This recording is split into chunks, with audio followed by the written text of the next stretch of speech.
I'm not sure whether I should introduce this as Hello Gary or Hello Houdini, because that's another one that's been pulled out of the bag this season. But you must be immensely proud of the way that the players dug in after having a man sent off after about 15 minutes. Absolutely, and yeah, you know, I've said it most to you most of the season. That's flashing, is that all right?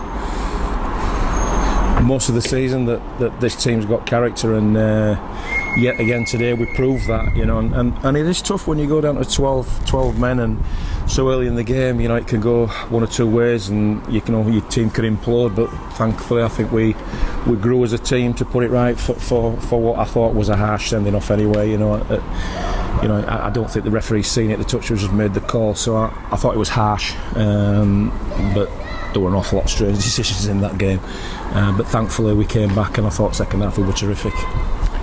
It's always difficult coming to Keighley, and when you're playing uphill first half, you almost expect Keighley to get on a roll, and they scored some early points, but again chances were created by Hunslet, and again another one chalked off with a gaping a gap that's created. Last pass is blown up as forward when the man's under the post. Again, Ian, I thought it was a harsh call. I mean, I saw a couple of guys that were sat on the 20 there that had real good views with it and said at worst it was level, but I couldn't. And Straff was absolutely fuming, and Straff's one of the most honest people I've worked with, and he said that, you know, there was no way it was a forward pass. I just thought it was a really, really harsh call.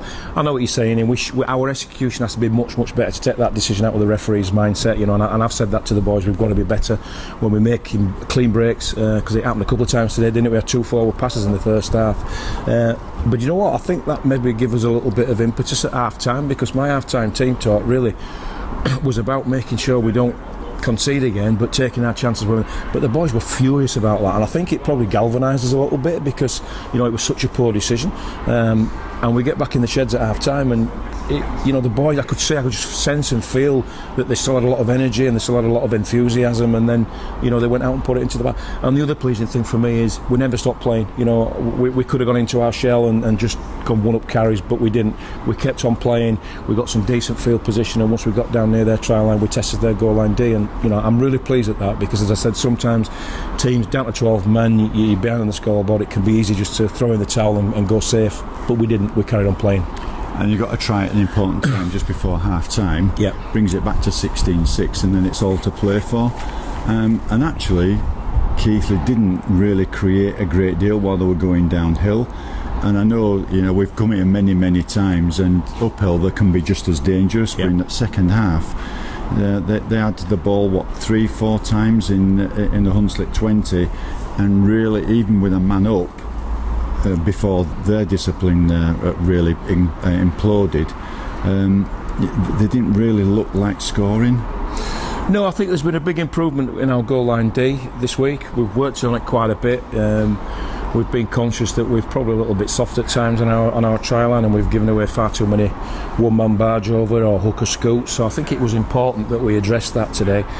We've done a lot of work on the training field regarding that this week, and I think it's paid off dividends today. I do think that they had some chances that we defended really, really well. And going back to their 3 tries, I thought the third one was a mile offside. They were all from kicks, you know, and unfortunately uncharacteristically Jimmy knocks on and the scrum, and then the one into the corner to Daly, who was a little bit rusty, we have to say. He's not played for a long time, but it didn't really give him much protection. But, you know, their 3 tries were pretty soft, I felt, first half. But you're dead right, the turning point was, I think at 10 points we knew, and I said to Barney and Cassie, if we can go into the sheds with a 10-point deficit, I fancy us, I think we'll turn it round, and as I said, that's what happened. Second half was a bit of an arm wrestle, and again, for coaches looking at it, you must have been really frustrated, because you get a try disallowed that looks as though it's a knock on and it's not going for you,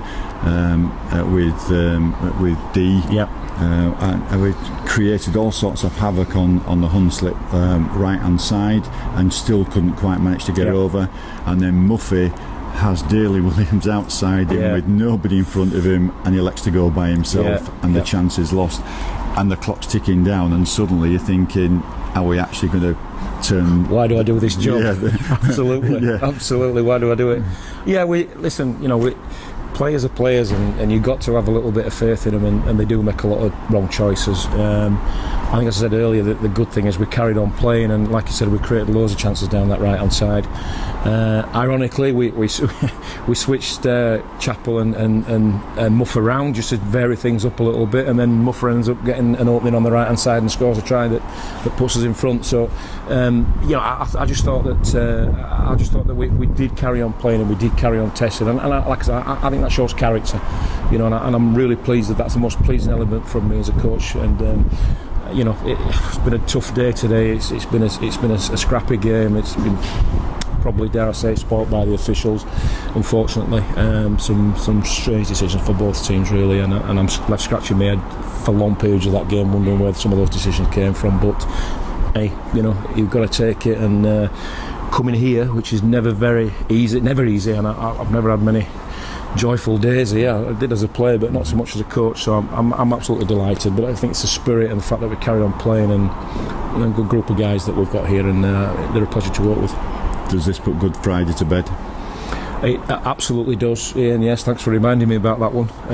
Yes, it does. We didn't speak about it. We've not spoke about it all week. We knew that this was the one that we needed to get back. So yeah, I suppose it does go a little bit some way towards. Thanks for reminding me, towards putting that one to bed. And like 2 games where we should win. Let's kick on and see if we can consolidate ourselves in the top 5. We know we've got some tough days ahead. York away is going to be tough. Whitehaven's away is going to be tough. But I think if we play with that kind of character, who knows? And this puts to bed a little bit of the poor performance as a blip last week. Good performance against Bradford, and today the resilience, and you say very, very few errors, really. Yeah, I think we were at 80% first half, and I think we were a little bit more than that second. So overall, you complete at 80%, you're going to give yourself a chance of winning, like as opposed to last week when we were only at 40% in the first half and 50% in the second half. It tells a bit of a story. I'm not massive on stats, but I think if you complete well and take your chances when they come along, you're going to give yourself every chance of winning games. Well, congratulations, back on the winning track again. Let's carry on and see what happens next week down at West Wales. Thanks, Ian. Cheers. Thank you very much.